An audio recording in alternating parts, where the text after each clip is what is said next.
KM Maulana 30 terbakar di perairan Belimbing, Lampung. SAR masih cari 8 ABK yang hilang. Sebanyak 25 anak buah kapal, ABK, KM Maulana 30 berhasil diselamatkan setelah kapal tersebut terbakar di perairan selatan Belimbing, Kabupaten Tanggamus, Provinsi Lampung, Sabtu, 20 Desember 2025, dini hari sekitar pukul 3.15 waktu Indonesia Barat.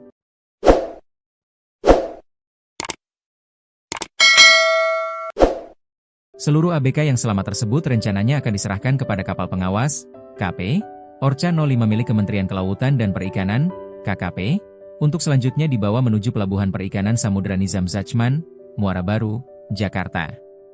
Kecelakaan laut berupa kebakaran KM Maulana 30 kini ditangani oleh Kantor Pencarian dan Pertolongan, SAR, Kelas A Lampung. Informasi awal kejadian diterima pada pukul 10.30 WIB dari Saiful Umam, anggota Kementerian Kelautan dan Perikanan.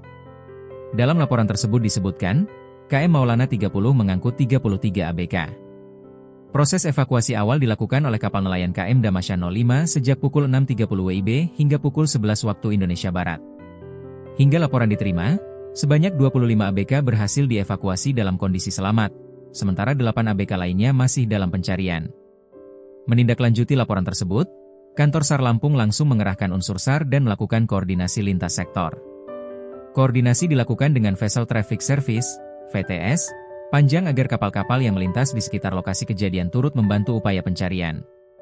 Selain itu, koordinasi juga dilakukan dengan Lana Lampung, Polairut Mabes Polri, Polairut Polda Lampung, Kodam 2 Sriwijaya, Taman Nasional Waikambas, TNWK, serta kelompok nelayan setempat. Pada pukul 10.50 WIB, KN 224 Rial Saudi Basudewa diberangkatkan menuju lokasi kejadian dengan membawa 19 personel SAR. Dalam perjalanan, kapal menghadapi cuaca cukup menantang dengan tinggi gelombang 2 hingga 2,5 meter dan kecepatan angin 30-33 knot.